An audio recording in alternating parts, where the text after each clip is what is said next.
اعوذ باللہ من الشیطان الرجیم بسم اللہ الرحمن الرحیم رب اشرح لی صدری ویسر لی امری واحلل عقدۃ من لسانی یفقہوا قولی ربی یسر ولا تعسر وتمم بالخیر۔ انشاءاللہ آج ہم شروع کریں گے سورہ نازیات۔ سورہ نازیات کی ہم آیات کریں گے 1 to 9۔ تو ترجمہ ہم اس کا دیکھتے ہیں پہلے۔ یہاں پہ یہ واو جو ہے یہ قسم کے لیے ہے، جو ہم آگے کئی صورتوں کا ہم ابھی جو پڑھی تھی ہم نے دیکھا تھا کہ واو، ہم نے بہت سی صورتیں اب دیکھی سٹارٹ ہوئی ہیں قسم سے، تو یہاں پہ واو اور نہیں ہے، قسم کس چیز کی؟ النازیاتی، یعنی کہ جان نکالنے والوں کی قسم۔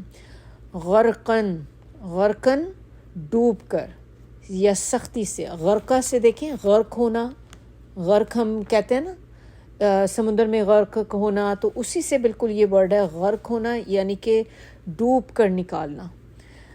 وہ پھر سے ہی قسم والا ہے، لیکن یہاں پہ اب آپ چونکہ اس کو ملائیں اگر ساتھ تو، اور قسم ہر ایک کے ساتھ جو شروع میں آپ دیکھیں آیت نمبر 1 کا ہے واو، وہ آپ اگلی تقریباً 4 آیات تک جو ہے وہ آپ ساتھ اس کو لگاتی جائیں گی۔ تو یہاں پہ واو جو ہے اس کا معنی ہوگا اور۔ ناشطاتی، ناشطاتی کا مطلب ہوتا ہے بند کھولنا، آسانی پیدا کرنا، بند کھولنے والوں کی قسم۔ نشتن گرا کھولنا یا آسانی کرنا۔ اگلی آیت نمبر جو 3 ہے اور السابحاتی، سابحات کہتے ہیں تیرنا، پانی میں جیسے تیرنا ہوتا ہے، تیزی سے جانا، تیزی سے تیرنا۔ سبحن، تیزی سے تیرنا، تیزی سے بھی معنی ہو سکتا ہے، تیرنا بھی، دونوں اس کے معنی جو ہیں وہ آ سکتے ہیں۔ فالسابقاتی، فا ہے شروع میں جس کا معنی ہوگا پھر، سابقاتی کس سے ذہن میں آتا ہے؟ سبقت لے جانا، سبقت لے جانا یعنی کہ آگے نکل جانا، آگے بڑھ جانا، تو یعنی کہ سبقت لے جانے والوں کی کیا قسم، پیچھے سے وہی قسم ساتھ ساتھ لے کر چلیں گے، قسم ہے سبقت لے جانے والوں کی۔ اور سبقت لے جاتے ہیں تو کیا ہوتا ہے، انسان لپکتا ہے نا، ایک دم بھاگ کے پکڑنا، سبقت لے جانا۔ تو سبقن، سبقن کا مطلب آپ یہاں کریں گی لپک کر، تیزی سے۔ فل مدبراتی، فا ہے شروع میں، اس کا مطلب ہوگا پھر، مدبراتی، مدبر تدبیر سے، تدبیر کرنا، کسی بھی کام کی انتظام کرنا، تدبیر کرنا، کس چیز کی؟ امرا، امرا کہتے ہیں کام کو، حکم، تو کسی بھی تدبیر کرنا، انتظام کرنا، امرا حکم کے مطابق، یعنی کہ جیسا بھی حکم دیا جاتا ہے وہ کرنا۔ آیت نمبر 6، یوم، جس دن، ترجفو، ترجفو کا مطلب ہوتا ہے کانپنا، یعنی کہ کانپے گی، الراجفہ کانپنے والی، جس دن کانپے گی، کانپنے والی۔ آیت نمبر 7، تتبعوہا، اتباع ہے نا، اتباع کرنا، اتباع کرنا کیا ہوتا ہے؟ پیروی کرنا، پیچھے آنا، یعنی کہ پیچھے آئے گی ہاں اس کے، الرادفہ پیچھے آنے والی۔ آیت نمبر 8، قلوبوئی یا قلوبن، اگر ہم کمبائن کریں گے اگلے ورڈ کے ساتھ تو کہیں گے قلوبوئی، کیونکہ یہ ادغام ہوگا، لیکن یہاں پہ ہم ورڈ ٹو ورڈ کر رہے ہیں تو ہم اسے کہیں گے قلوبن، بہت سے دل، یومئذن اس دن، واجفہ، واجفہ کا مطلب ہوتا ہے دھڑکنا، دھڑک رہے ہوں گے۔ آیت نمبر 9، ابصارها، ابصارو بصرہ سے ہے دیکھنا، آنکھیں، ابصارو آنکھیں، ہا ان کی، خاشیہ، خاشیہ خشیت سے ہے، خشیت کیا ہوتا ہے؟ خوف، ڈر، خوف اور ڈر میں کیا ہوتا ہے؟ انسان کا جب خوف ہوتا ہے آنکھیں یا ڈر سے جھکی ہوتی ہیں، اب ساروہا آنکھیں ان کی، خاشیہ ڈرنے والی یا جھکی ہوئی۔ یہاں تک ہمارا ختم ہوا 9 آیات کا ٹرانسلیشن۔ انشاءاللہ اس کے بعد اس کی تفسیر کی طرف آتے ہیں۔ چلیں اس کی تفسیر اب دیکھتے ہیں۔ تھوڑا سا اس کا ہم دیکھیں کہ نازیات جو ہے اس کا کیا معنی ہوتا ہے، جو سورہ کا نام ہے اس کا مطلب ہوتا ہے کھینچ لینے والیاں، کھینچ لینا، نزع سے ہے۔ نزع کا عالم ہوتا ہے جس میں کیا ہوتا ہے کہ روح کھینچی جاتی ہے، تو اس کو کہتے، اسی سے یہ نازیات ہے۔ تو نازیات جو ہے اس میں نزع بھی اسی سے ہے۔ تنازعہ، تنازعہ جو ہوتا ہے وہ کیا ہوتا ہے؟ وہ دیکھیں اردو کا لفظ ہے نا متنازع، یہ سارے الفاظ جو ہیں اسی سے ہی نکلے ہیں، سیم روٹ ورڈ ہے ان کا۔ اب اس کا زمانہ نزول آپ دیکھ لیں کہ نازیات کب نازل ہوئی تھی، شروع کی صورتوں میں ہے، ابتدائی زمانے کی جو صورتیں تھیں یہ ان میں سے ہے۔ اس کا ٹاپک ہم دیکھیں گے کیا ہے۔ اس کا ٹاپک آپ دیکھ لیں، اس میں 3 ٹاپک ہیں بیسیکلی جو کور ہوئے ہیں۔ نمبر 1 اس میں ہے قیامت، قیامت کی منظر کشی کی گئی، بتایا گیا ہے، تو ایک قیامت ہے اس کا ٹاپک۔ سیکنڈ ٹاپک اس کا جو ہے وہ زندگی بعد الموت، زندگی کے بعد جو موت ہے وہ ہے۔ نمبر 3 اس میں ایک اللہ تعالیٰ نے وارننگ دی گئی ہے، بتایا گیا ہے کہ جب بھی آپ اللہ کے رسول کو جھٹلائیں گے تو اس کا انجام کیا ہوگا۔ یہ 3 ٹاپک ہیں بیسیکلی جو ہمیں یہاں پہ پتہ چلتے ہیں۔ اب اس کے جو ٹاپکس ہیں ان کو سورہ کے اندر 6 پارٹس میں ڈیوائڈ کیا گیا ہے، ان ٹاپکس کو 6 پارٹس میں ڈیوائڈ کیا گیا ہے۔ پہلا پارٹ اس کا جو ہے اس میں یہ بتایا گیا ہے کہ آیا کی جو صورتوں، اس سورہ کی جو بگننگ ہے اس میں بتایا گیا ہے کہ موت کے وقت جان نکالنے والے اور اللہ کے احکام کو بغیر کسی تاخیر کے بجا لانے والے اور حکم الہی کے مطابق پوری کائنات کا انتظام کرنے والوں کی فرشتوں کی قسم کھا کر بتایا گیا ہے کہ قیامت ضرور واقع ہوگی اور موت کے بعد دوسری زندگی ضرور پیش آئے گی۔ اب اس کے بعد دوسرا آپ دیکھ لیں جو ڈویژن اس کی گئی ہے کہ اس کے بعد پھر بتایا گیا ہے اس سورہ میں کہ یہ کام جس کو تم بالکل ناممکن سمجھتے ہو، یعنی کہ قیامت کا آنا، اللہ کے لیے تو وہ کوئی مشکل ہی نہیں ہے کام کہ جس کے لیے اللہ کو بہت بڑی تیاری کرنے کی ضرورت ہو۔ بس ایک جھٹکا دنیا کے اس نظام کو درہم برہم کر دے گا، اور ایک دوسرا جھٹکا اس کے لیے بالکل کافی ہوگا کہ دوسری دنیا میں تم اپنے آپ کو زندہ موجود پاؤ۔ یعنی کہ ایک جھٹکا، کون سا جھٹکا ہے؟ سور کی بات ہو رہی ہے۔ پہلا جھٹکا اللہ تعالیٰ کہہ رہے ہیں کہ اللہ کے لیے کیا مشکل ہے، اللہ کو ایک سور ہی تو پھونکا جائے گا اور اس سے قیامت سٹارٹ ہو جائے گی، سارے انسان جو ہیں وہ مر جائیں گے۔ پھر دوسرا سور جب پھونکا جائے گا تو اس سے سارے مردہ جو ہیں وہ سب اپنی اپنی قبروں سے نکل کے باہر آ جائیں گے، اور اس وقت یعنی کہ جب اگر دوسرا جھٹکا جب لگے گا یا دوسرا سور پھونکا جائے گا تو جو سب لوگ ایک دم سے اپنے آپ کو زندہ پائیں گے یعنی کہ قبروں سے نکل آئیں گے، تو اس وقت وہی لوگ جو اس کا انکار کر رہے تھے، یعنی کہ آج جو لوگ قیامت کا انکار کرتے ہیں، اس دن جب وہ دوبارہ اٹھیں گے تو خوف سے کانپ رہے ہوں گے اور سہمی ہوئی نگاہوں سے وہ سب دیکھ رہے ہوں گے جس کو وہ اپنے لیے دنیا میں ناممکن سمجھتے تھے۔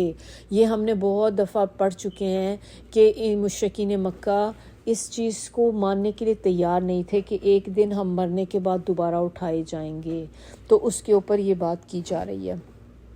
نمبر 3 دیکھ لیں کہ اس کے بعد جب ہم یہ شروع کی بیان کرنے کے بعد اللہ تعالیٰ نے آگے حضرت موسیٰ علیہ السلام اور فرعون کا قصہ مختصراً بیان کیا. یہاں پہ اس میں اس کو بیان کر کے لوگوں کو خبردار کیا گیا ہے کہ رسول کو جھٹلانے اور اس کی ہدایت اور رہنمائی کو رد کرنے اور اس کی چال بازیوں سے اس کو، یعنی کہ آپ اپنی چال بازیوں سے اس کو شکست دینے کی کوشش کریں. یہ بہت سے ہم نے اب دیکھے ہیں کہ یہ لوگ مشرکین مکہ بھی یہی کرتے تھے کہ نبی صلی اللہ علیہ وسلم کو ان کے لیے پلاٹس کرتے تھے اور ان کے لیے چالیں چلتے تھے کہ کسی طرح ان کے جو کام ہے دین کا اس کو ہم روک سکیں.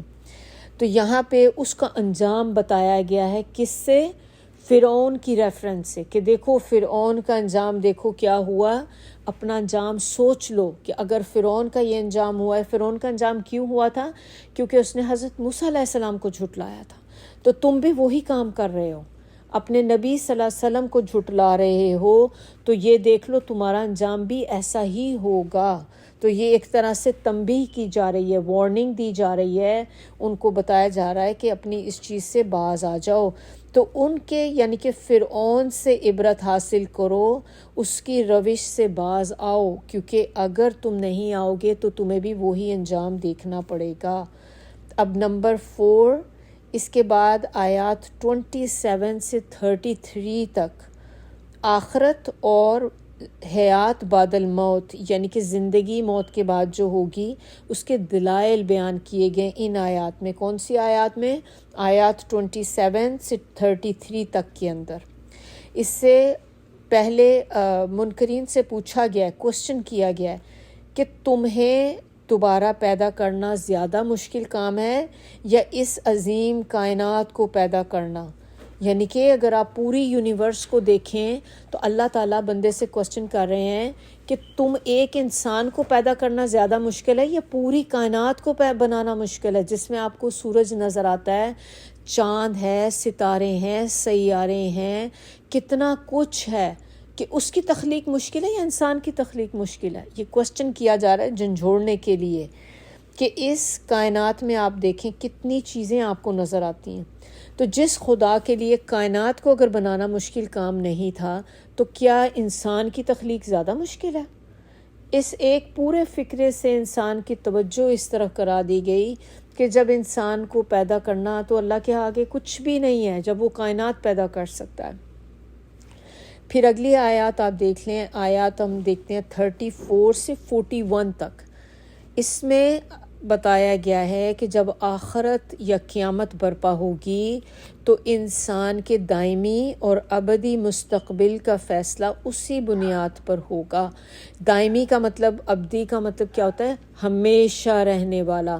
وہ مستقبل ہمیشہ رہنے والا، کیونکہ قیامت کے دن آپ کو پتہ ہے کہ اس کے بعد انسان جس جگہ بھی جائے گا وہ ایک ہمیشگی والا ٹائم ہوگا. اگر جو جنت میں جائیں گے وہ ہمیشہ جنت میں رہیں گے، جو جہنم میں جائیں گے وہ ہمیشہ جہنم میں رہیں گے. انلیس کہ اگر کسی نے زندگی میں ایک دفعہ بھی دل سے کلمہ پڑھا ہوگا تو وہ صرف وہ لوگ ہوں گے جو اپنی سزائیں پوری کرنے کے بعد ایک دفعہ نکال لیے جائیں گے جہنم سے. ادروائز اگر کسی نے کبھی بھی کلمہ زندگی میں نہیں پڑھا ہوگا تو وہ فور ایور جہنم میں برن کیے جائیں گے. اور اسی بنیاد پر جو فیصلہ پھر ہوگا جب قیامت آئے گی تو کہ کس نے دنیا میں حد بندگی سے تجاوز کیا ہے، یعنی کہ اللہ تعالیٰ نے انسان کے لیے جو ایک حد مقرر کی تھی کہ آپ نے اس اپنی لیمٹس میں رہنا ہے. اور وہ حد ہمیں کیسے پتہ چلتی ہے؟ قرآن کے ذریعے، کہ قرآن میں ہمیں بتایا جاتا ہے کہ ہماری لیمٹس کیا ہیں. جو بھی بندہ ان لیمٹس کو کراس کرے گا تو وہ اینڈ اپ کہاں ہوگا؟ جہنم میں. تو جس نے بھی اللہ کی حدود کو تجاوز کیا، یعنی کہ دنیا میں سرکشی کی اور دنیا کے فائدوں اور لذتوں کو اپنا مقصد بنا لیا، اور کس نے اپنے رب کے سامنے کھڑے ہونے کا خوف کیا اور اپنے نفس کی ناجائز خواہشات کو پورا کرنے سے گریز کیا. تو یہ دو طرح کے لوگوں کا